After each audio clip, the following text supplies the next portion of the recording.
Ohakune is a little cafe called Frank's, which is where I sell a lot of my work in the wintertime and actually through the summertime.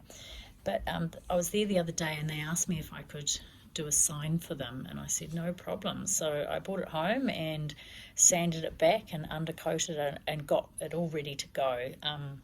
And I just began by drawing out kind of the design in chalk,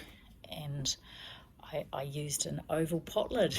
for reference on the oval, so I didn't go too wonky. And once that was all drawn out and sort of I had a plan, I used my black paint and just outlined the whole thing.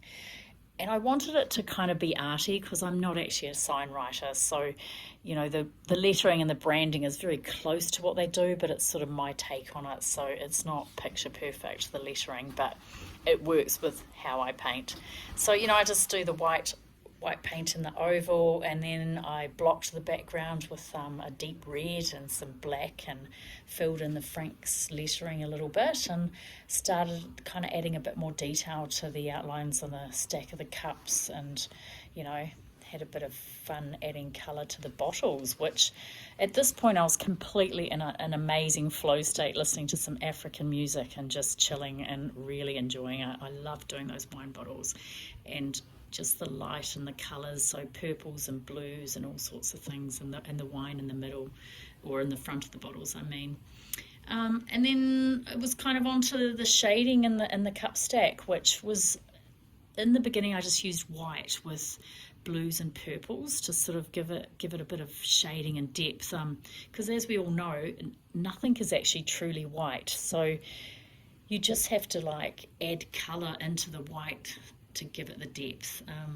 And then I just define all the outlines of the cup stack and add a bit of colour and pattern to certain cups, and then I added some words for a bit more advertising for them,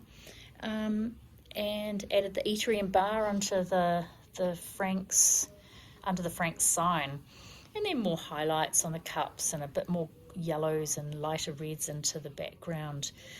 And I added, actually, when I sort of sat back, I went, oh, it's looking a bit bland, and everything was a bit white, and I added the yellow to the open letters. And then the cup stack looked a bit basic as well, so I made one of the cups yellow and changed one of them into black, and then actually changed a few words, so it just sort of said, best coffee instead of good coffee, and I had good people instead of great people, or something like that. It was just a few things change as you go, as you sort of feel it and look at it and step back. And I kind of was very happy with the end product, and as I sort of looked at it, I went,